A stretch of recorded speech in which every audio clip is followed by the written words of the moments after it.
C'est comme s'il y a quelque chose qui passe et hop. Ok. Mais moi, là-dedans, en fait, je suis juste là pour... et je suis trop heureuse de voir qu'il se produit, passe ouais. plein de choses pour les gens. De incroyables, de magiques, de différents à chaque fois. Et que je ne peux pas du tout prévoir. Genre, je vais donner un cours de yoga à la BNP dans des cadres sup, tu vois. Ok. J'ai tracé tout droit avec ma guitare. Je me suis même pas posé la question. Et ça, c'est fou.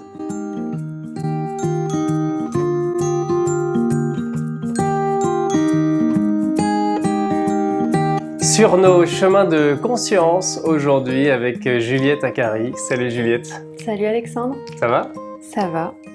Sur Angers. C'est chouette. Ouais. Alors j'ai pas encore pris le temps de visiter, mais il paraît que c'est très joli. Écoute, on se sent plutôt bien par chez nous, ouais. Alors Juliette, tu es une ancienne orthophoniste, professeure de yoga aujourd'hui, et tu organises aussi des cercles de chant. Ce qui m'intéresse dans ton profil, c'est ce passage-là du côté plus médical au côté un peu plus spirituel. Ouais. Et le corps aussi, les corps. Comment ça t'est venu l'idée de passer d'un métier comme orthophoniste à professeur de yoga, mais vraiment quelque chose à plein temps? Parce que tu exerçais déjà un peu les deux à un moment donné dans ta vie. Alors, si on reprend un peu, en tout cas, en commençant à prendre soin des gens, je me suis déjà rendu compte qu'il fallait que je prenne soin de moi. Et j'avais été du coup quand même formatée en école de médecine dans une vision de l'homme, voilà, et du mécanisme et du fonctionnement. Voilà, quelque chose de très cartésien, très protocolaire, etc. Et donc oui, je me suis quand même vite rendu compte que qu'il n'y avait rien qui rentrait dans les cases qu'on m'avait présentées. Et que ça me ramenait aussi, ça m'amenait d'accompagner des gens qui étaient très malades ou qui vivaient des choses très difficiles, parce que c'était le cas, j'avais vraiment des patients qui vivaient des choses très compliquées. Ça me faisait vivre des choses aussi moi, et donc je me suis dit, bon, il va falloir trouver peut-être des médiations ou des choses pour apprendre à vivre, à gérer tout ça. Je suis tombée sur le yoga, je me suis dit, soit ce sont des gens perchés, soit il y a un truc de fou à vivre. Voilà, donc démarrage du yoga. Et je pense que dès le premier cours, j'ai su que j'allais me former. Au début, c'était juste pour moi que je me suis formée. Et puis, en fait, quand il y a quelque chose qui fait tellement de bien, on commence à le partager. Et voilà. Et de là, plein d'antennes ont commencé à sortir, à naître. Et donc, il y a quelques années, il y a eu un événement qui nous a tous touchés, qui s'appelle le Covid. Ouais. À ce moment-là, tu décides de ne pas te vacciner. Et du jour au lendemain, tu es radié de ta profession. Voilà. Comment tu l'as vécu? On était en vacances avec mon conjoint, mes enfants, et effectivement, je reçois cette dernière lettre qui m'explique que dans 15 jours, en fait, j'ai plus de travail. Je suis passée par toutes sortes d'émotions, on va dire déjà vraiment de réaliser ce qui était en train de se passer. Ça m'a mis un peu de temps. J'ai eu quelques bouffées de peur parce que j'avais un truc hyper sécurisant dans ma vie, très sécurisé. J'avais 18 mois d'attente à mon cabinet, un truc que j'avais monté, super bureau, terrasse, tout, tu vois, voilà, j'étais... Et donc, un peu... Ouais, ça a dû être violent quand même. Il y a eu... Mais ça a duré longtemps quand même. Mais quand j'ai vraiment réalisé que ça allait s'arrêter, j'ai quand même assez vite, et je pense que ça c'est aussi grâce au yoga, vraiment, vraiment, retrouvé une forme de sécurité intérieure qui m'a fait me dire, en fait, quoi qu'il arrive, ça va aller. Comment est-ce que je me sentais intègre? C'était pas en suivant une recommandation qui vibrait pas du tout à l'intérieur. Et du coup, je me sentais tellement intègre à pas suivre ce qu'on me demandait que je me suis dit, il doit y avoir autre chose. Donc j'avais déjà ce bagage de professeur de yoga. Et voilà, et sur ces 2 semaines, j'ai très peu dormi. J'ai eu énormément de créativité qui est née. Donc j'écrivais beaucoup. J'ai eu des idées entrepreneuriales très très fortes que j'ai partagées autour de moi. Et du coup, de là sont nés plein de projets en fait. Ok. Plein de projets. Après, par la suite, tu as créé ton association. Oui, Et ensuite, vous avez créé à plusieurs l'association Home, dans laquelle tu proposes notamment des cercles oui, de chant. oui. Mais ce qui m'intéresse dans cette expérience, c'est aujourd'hui aussi comment tu vois ça, parce que ça fait 5 années quand même. Ouais. Euh, Tu vois, il y a beaucoup de gens pourraient dire ah, je vois ça comme un cadeau. Finalement, de la vie, c'est un peu comme ça que tu le vois aujourd'hui, où il y a encore une part un peu d'amertume et de colère envers ce qui s'est passé. Alors, en fait, pour moi, ça a été une grande traversée. Ça n'a pas été simple parce que il a fallu, il a fallu que j'affronte plein de peurs, un gros sentiment d'insécurité.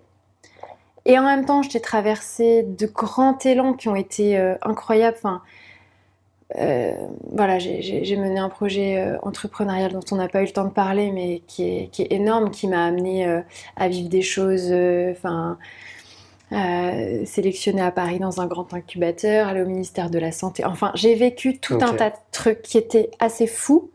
Et donc, comment je regarde ça aujourd'hui, c'est de me dire, je suis extrêmement reconnaissante du fait que ça me soit arrivé à un moment où j'avais suffisamment développé, on va dire, peut-être de sécurité à l'intérieur de moi pour traverser ça et passer au-dessus. Parce que Hmm. cet événement serait arrivé il y a 10 ans, j'aurais fait quelque chose à contre-cœur, j'aurais été en colère contre moi, j'aurais été en colère contre le monde entier, voilà. Donc, je suis contente que ça me soit arrivé à un moment où j'avais les ressources pour écouter quelque chose d'intérieur, de profond et de faire confiance à ça et d'avoir aussi un conjoint et un amoureux extraordinaire qui m'a dit que quoi qu'il se passe, on trouvera des solutions. Voilà. Comment tu gères ça justement quand tu dis que tu as cette sécurité intérieure? Comment tu pourrais décrire ça? Qu'est-ce qui se passe à l'intérieur de la différence par rapport à il y a 10 ans où ça t'aurait submergé? Qu'est-ce Ouais, que tu mets en place? ouais. Qu'est-ce que tu mettais en place et qu'est-ce que tu mets en place aujourd'hui pour mieux gérer ces tempêtes-là? Alors ouais, voilà, c'est ça, c'est que ça évite pas du tout les tempêtes. Les tempêtes, elles sont Hmm. toujours là. Je vis plein d'inconfort, je vis plein de doutes, je vis plein d'émotions. Je suis humaine à 100%. Et J'ai c'est des important de le ras-le-bol rappeler. et voilà, j'ai des ras-le-bol et tout. Euh, mais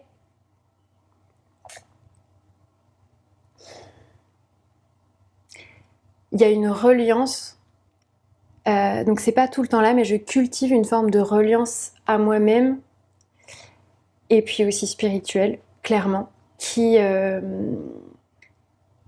et j'ai des pratiques qui me permettent de me rappeler à cette reliance, qui me permettent de revenir dans mon intériorité, qui me permettent de me relier à des plans plus subtils et qui me font retrouver, comme par magie en fait à chaque fois, la confiance, l'ancrage et le fait que on s'engage et on y va depuis un espace qui est Ok, plus profond. Mais je l'oublie tout le temps et puis je reviens et puis ouais, je l'oublie et ça me puis je parle. reviens et puis je l'oublie et puis je reviens. Voilà. Et peut-être que ça dure moins longtemps aussi. Ça dure beaucoup moins longtemps, c'est beaucoup plus je le cultive, plus effectivement j'ai moins de doutes. Ou en tout cas, voilà, c'est ça, ça dure moins longtemps. Et ce qui a changé aussi, c'est ça, oui, c'est ce temps parce que j'ai une amie là qui me disait, ah mais Juliette, on a toujours l'impression, enfin, elle me dit avec beaucoup d'amour, elle me dit presque c'est énervant parce qu'on a l'impression que tout va toujours bien ou que et je lui disais non, c'est juste que j'ai j'ai toujours autant de choses qui me travaillent et qui sont inconfortables, sauf que d'une part, je suis quelqu'un qui les partage pas. J'ai encore du mal à partager ma vulnérabilité. Donc quand je processe le temps de doute, de colère, voilà, c'est que mes très intimes qui vont le voir et je le fais toute seule dans ma grotte, quoi. Ouais, Ça ça me dure pas parle. longtemps. Ça me parle aussi. Voilà. Ouais, toi aussi, du coup, c'est un peu Ouais, ça. ouais, moi c'est complètement ça, ouais. Ouais, là, il y a pas longtemps, j'ai posté une story où sur Instagram où j'ai partagé un peu ce que je traversais intérieurement. Et enfin, j'ai mis, je sais pas, je sais plus combien de pages j'ai mis, mais c'est la première fois que je faisais ça. Parce qu'à un moment donné, je me suis dit, ouais, mais elle est où ton intégrité en fait? Parce que j'essaye de partager des choses sur la conscience, enfin, des poèmes, et en fait, bah, je me suis dit, où est-ce que tu mets ta vulnérabilité? Et, euh, et j'étais juste content d'avoir mis ça. Alors j'avais l'impression de m'être déshabillé un peu, tu vois. Et j'ai reçu 3-4 messages pas de proches, paradoxalement, des personnes qui me suivent, mais pas des proches, des gens que j'ai vus une fois, d'autres que j'ai jamais vus. Et, euh, et voilà, juste le fait d'avoir fait ça, tu vois, ça m'a fait, ça m'a fait du bien de partager, de raconter, et parce que je pense que c'est le reconnaître en fait. Tu vois, je reconnais qu'il y a ça et que ça existe et du coup je le partage. Hmm.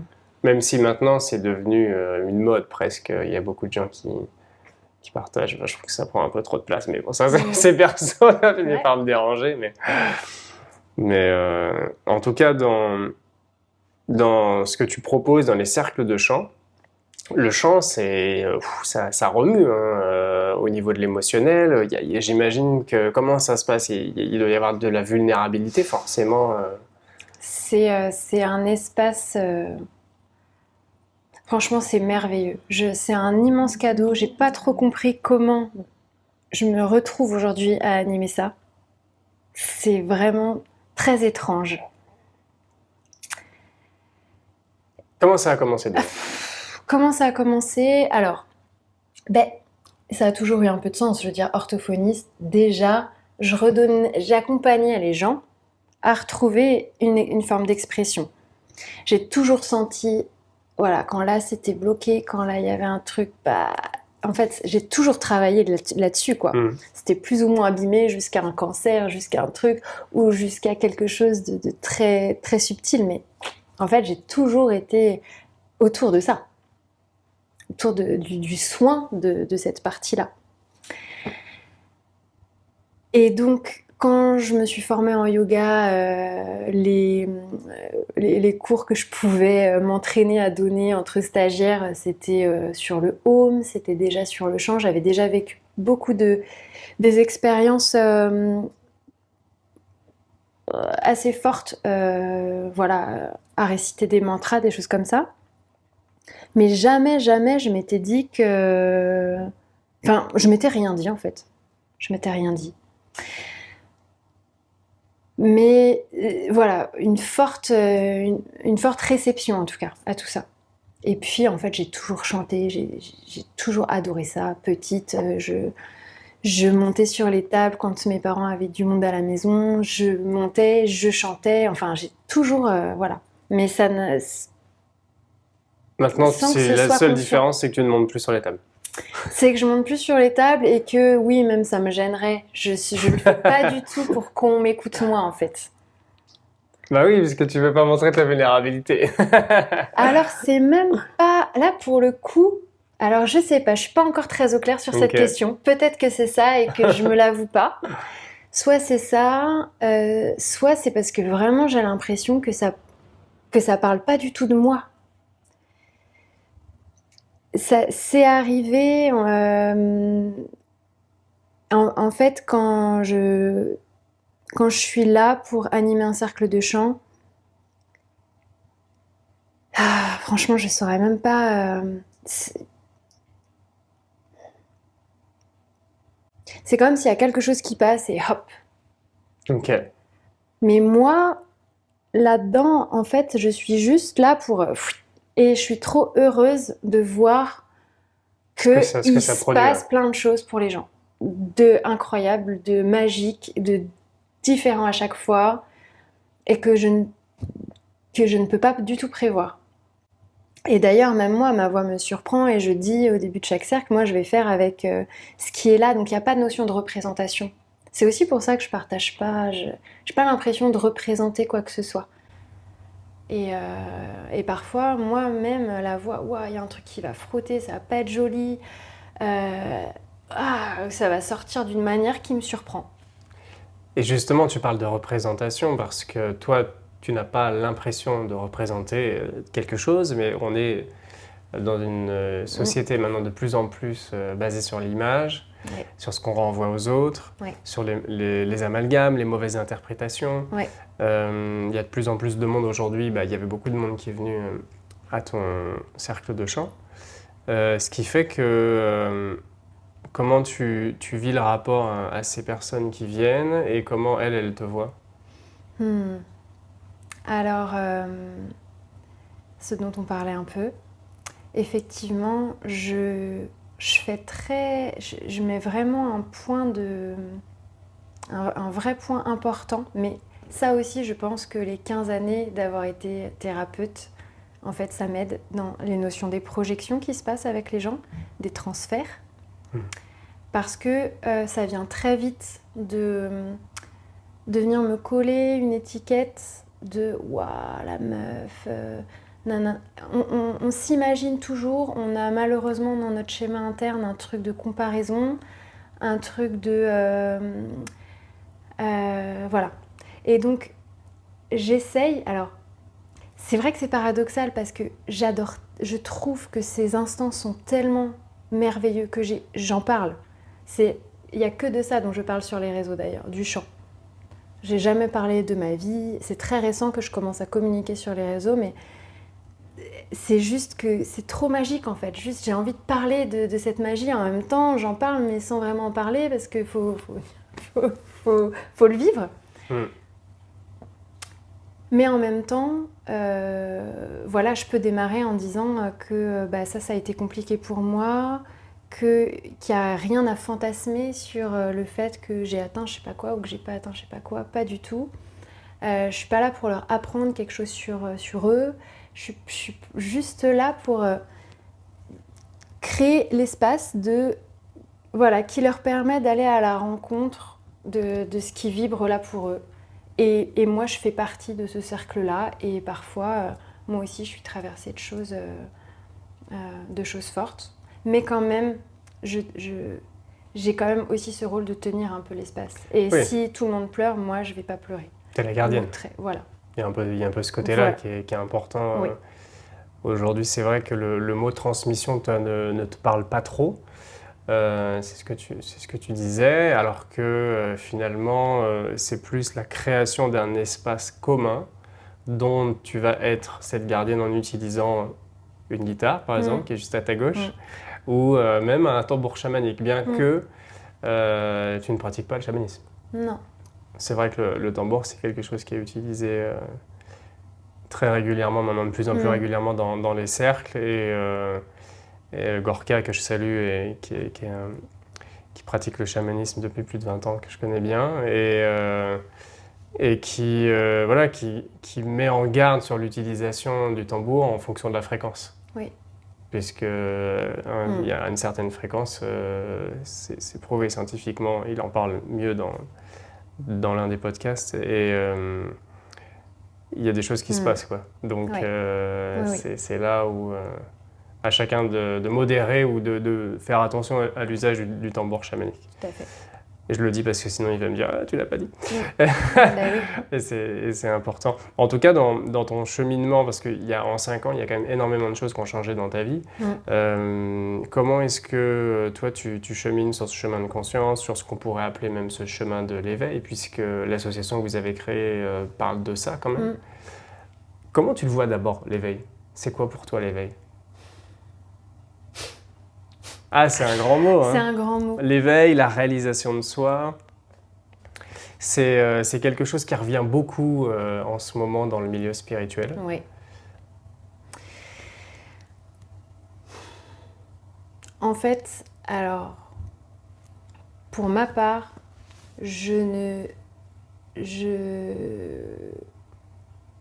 comment je vais dire ça?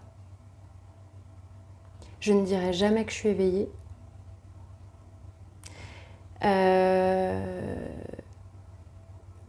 À mon échelle, je suis juste... j'ai juste des paroles, soit que j'ai entendues, soit que j'ai apprises, soit que je ressens profondément. dont je peux être parfois un peu porte-parole. Et après, chacun vient piocher ce qui lui parle, selon ce qui lui appartient et selon son chemin à lui. En fait, on chemine tous, on évolue tous, rien que... évidemment, on aspire peut-être à... En tout cas, dans les espaces que je crée, j'aspire à permettre, en tout cas, à créer un espace. Attends, comment je vais dire ça ? Je vais reformuler.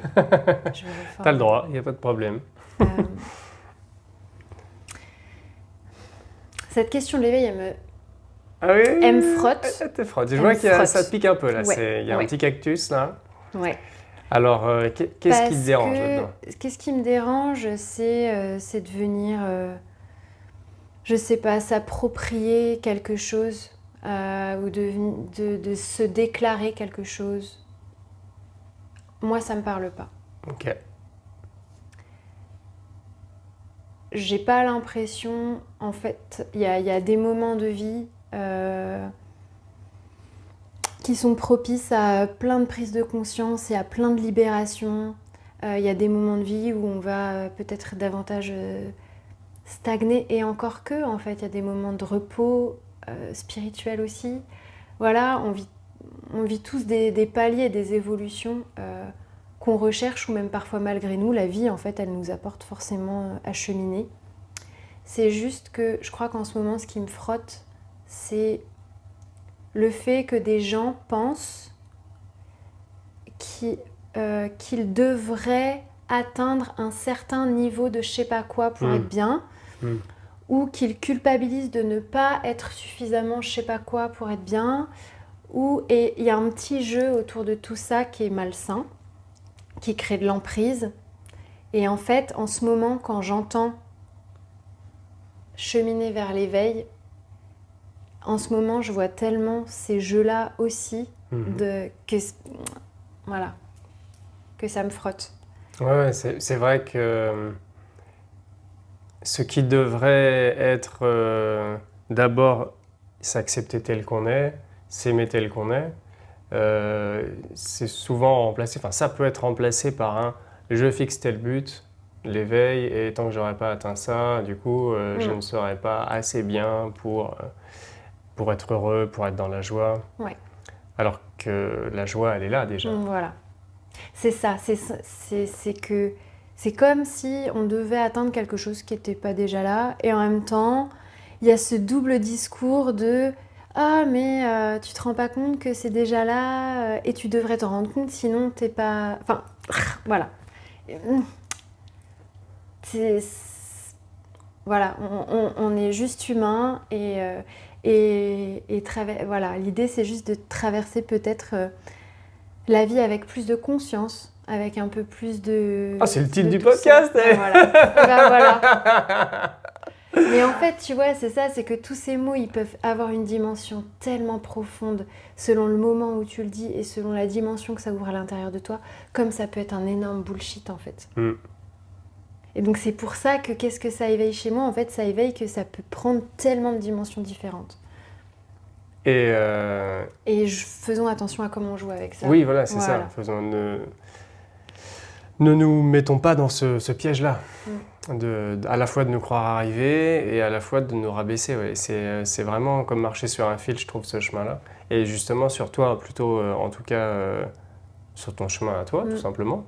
Depuis, on va dire, 5 ans, si tu devais te dire, ah tiens, sur ça, j'ai bien avancé, ou je me sens bien, je me sens plus à l'aise, je sais pas. Bon, la vulnérabilité, non, mais est-ce qu'il y a quelque chose où tu vois que ça s'est vraiment amélioré ?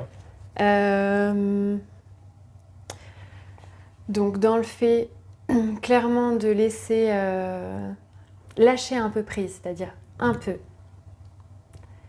C'est pareil, il ne faut pas raconter des bobards. Tous ceux qui disent, j'essaye de faire confiance vraiment davantage, et je vois beaucoup plus quand je commence à me raconter des histoires. Ça c'est vraiment quelque chose qui a changé.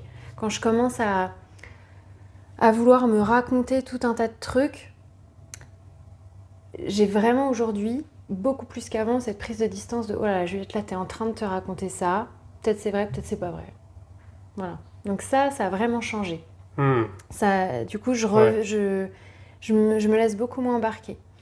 Et puis dans le concret aussi, je dirais que ce qui a beaucoup changé ces 5 dernières années, c'est la relation avec mon amoureux.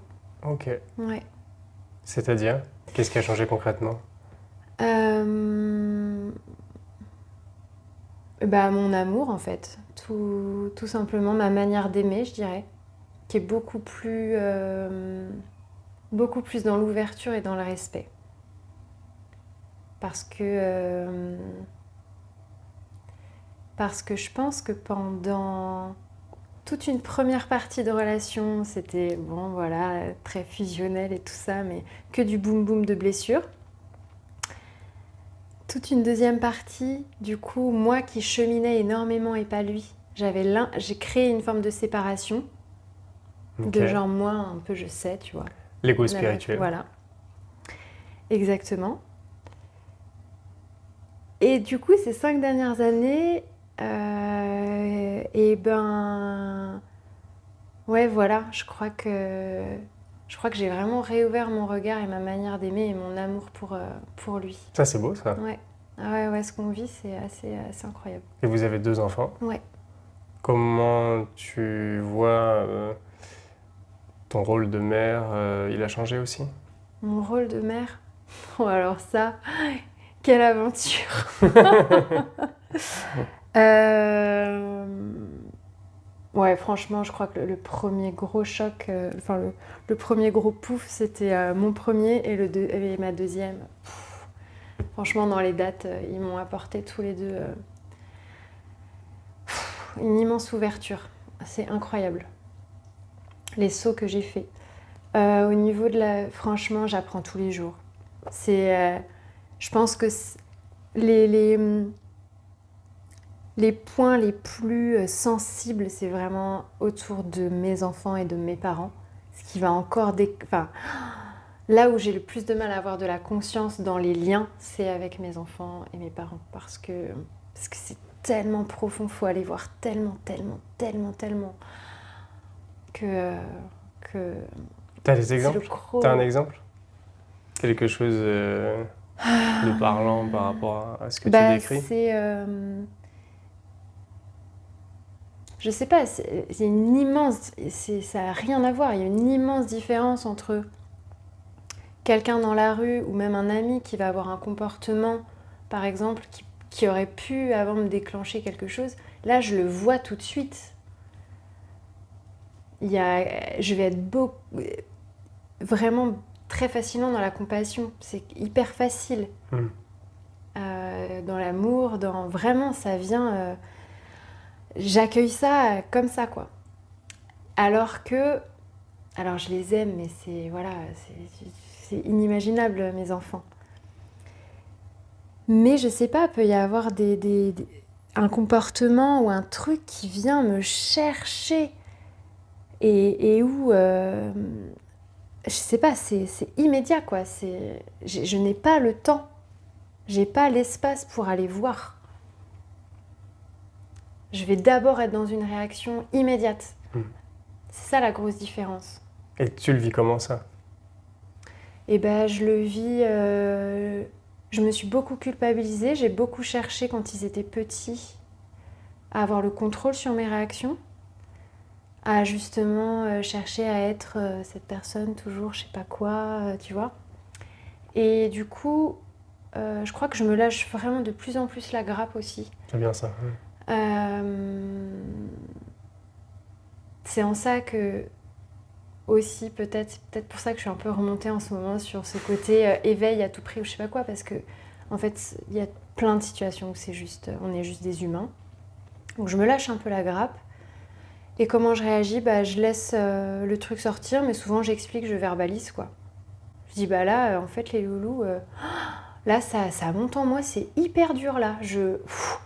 Donc, je vais prendre 5 minutes, mais là, vraiment, ça chauffe, là, ça bouillonne, là, je vais me transformer en dragon. De toute façon, vous le sentez, ça monte, ça monte, ça monte. Et j'ai aussi cette part-là, quoi. Ouais. En fait, on a plein de facettes et Et j'ai arrêté aussi peut-être de vouloir n'être qu'une facette pour mes enfants. Là, je sais pas quoi, gna gna gna. La maman parfaite. Voilà. Ouais. Ouais, ça je l'ai bien fait à un moment et c'est bien relou et c'est bien culpabilisant et c'est bien naze pour tout le monde. Mm. Mm. Ouais, c'est sûr que j'imagine, parce que je n'ai pas d'enfants, j'ai travaillé avec les enfants, j'ai été animateur, directeur, Mm. et c'est évidemment différent. Mais on voit quand même les différentes facettes en nous qui apparaissent comme ça. Et puis Mm. même là, c'est encore plus flagrant parce qu'il y a plein d'enfants. Et et il y a des enfants avec qui c'est très fluide et d'autres avec qui c'est hyper compliqué, quoi. Mm. Et en même temps, ouais, ça demande une certaine tolérance, quoi. Et donc dans ce rôle de parent, ils ont quel âge tes enfants? J'ai mon aîné qui va avoir 10 ans et ma Ah fille ouais. 6. Bientôt l'adolescence pour l'aîné. Ouais, ça commence. Ouais, et c'est ça. Et comme tu dis, c'est aussi accepter que ils ont tellement leur entité. Et en fait, c'est pareil. Ça encore, c'est des mots. Accepter l'autre vraiment tel qu'il est.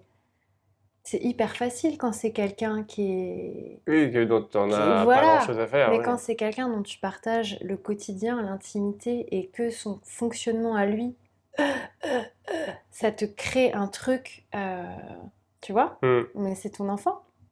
Sauf qu'il est en train de vivre un truc là qui, toi, voilà, donc bah, alors oui, on se regarde soi, alors oui, gna gna gna gna gna, mais bon, Oui, mais ça revient, la, hein.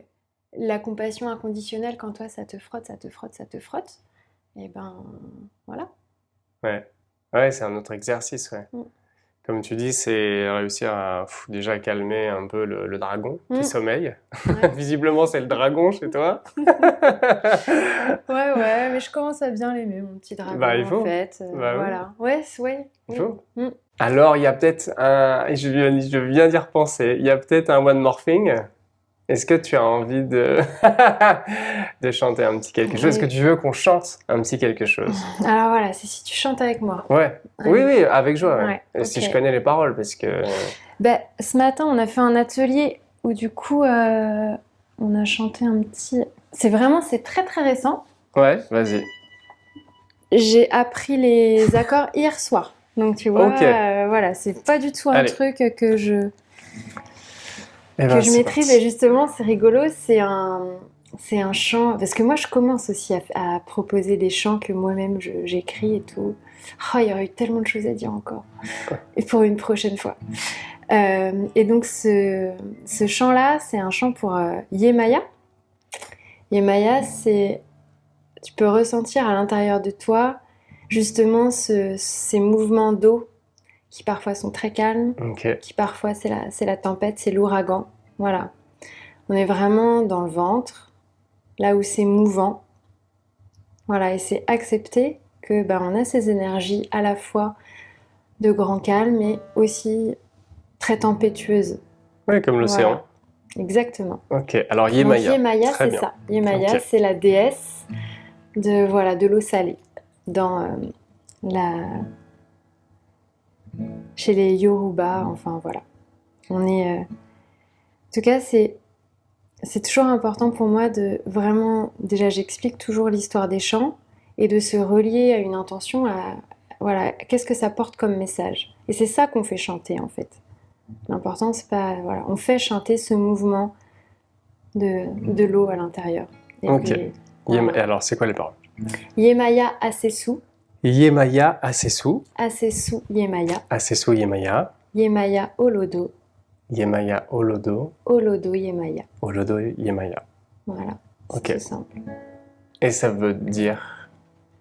C'est c'est juste ces mouvements, c'est juste cette déesse Yemaya qu'on chante. Ok. Juste cette énergie en fait, il y a juste à se relier à ça, il n'y a rien à mentaliser d'autre. D'accord. Donc je commence et puis tu me rejoins quand tu veux. Ok. Yemaya Asesu, Asesu Yemaya, Yemaya Asesu, Asesu Yemaya. Ça va changer. Yemaya oloto, oloto yemaya. Yemaya oloto, oloto yemaya. Encore. Yemaya asesu,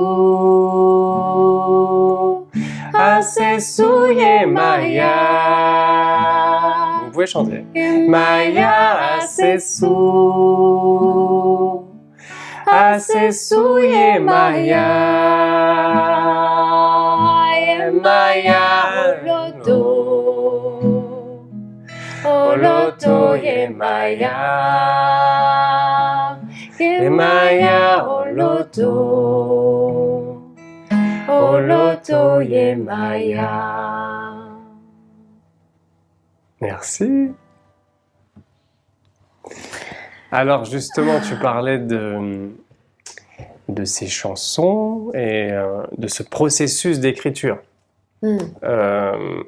Là, une chanson comme ça se passe comment pour l'écriture? Alors ça, C'est quoi le processus? ça c'est pas moi qui l'ai écrite. Ok. Voilà, ça c'est vraiment, c'est un mantra.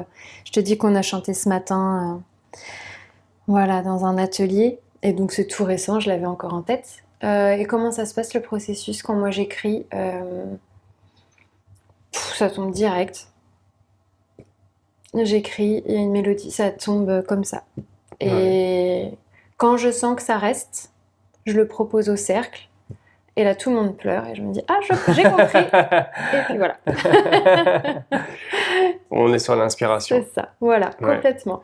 Ouais, j'écris de la même manière aussi. Donc, tu es toujours dans ce processus, avant chaque cercle, d'apporter quelque chose de nouveau ou ça se fait naturellement? Ouais, à chaque fois. En fait, je sais jamais exactement ce que je vais faire. J'attends de voir qui est là. J'attends de sentir comment sont les gens qui sont là. Et là, ça se passe. Et la magie opère. Voilà. Donc, je sens si on va partir vers des langues plutôt que d'autres, vers des messages plutôt que d'autres, vers de l'impro, pas du tout, vers des moments d'expression seuls ou pas du tout. Voilà, ça, et ce qui se dit est très, très lié à l'instant. Quels sont les retours que tu as des gens qui participent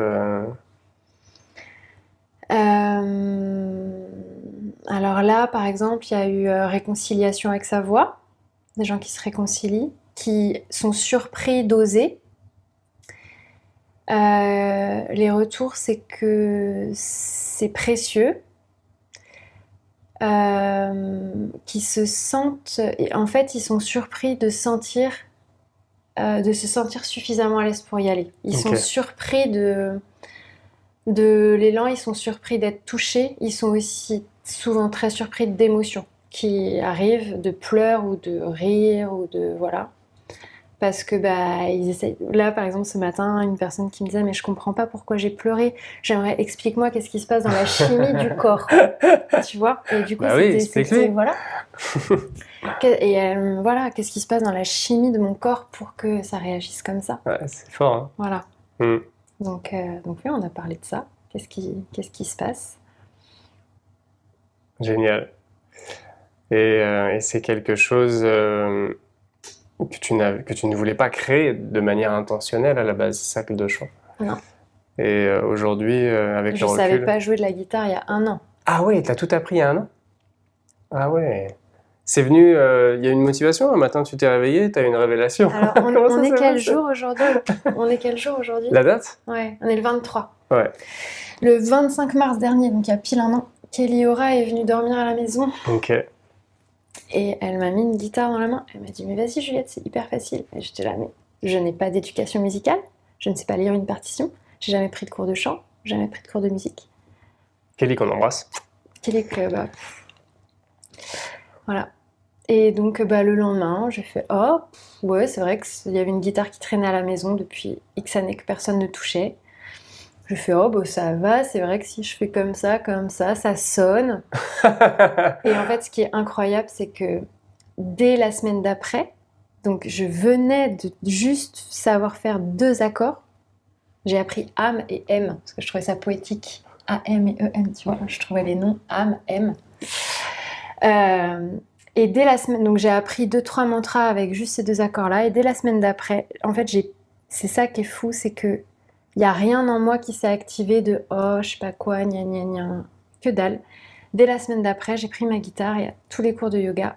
Même, genre, je vais donner un cours de yoga à la BNP dans des cadres sup, tu vois. Ok. J'ai tracé tout droit avec ma guitare. Je me suis même pas posé la question. Et ça, c'est fou. Ouais, c'est incroyable parce que quelques semaines avant, tu savais pas en jouer et là, tu débarques à la BNP avec Voilà. ta guitare. Tu vois, à la banque, Ouais, c'est quoi. incroyable. D'ailleurs, ouais, c'est ça, parce que ça me fait toujours rigoler de donner un cours là-bas, parce que voilà, c'est vraiment 2 mondes, mais j'adore juste faire des ponts entre les mondes. Ça, c'est encore éthiquement, c'est très intéressant d'aller sur ces sujets-là, mais... Ouais, comment ils le vivent, eux.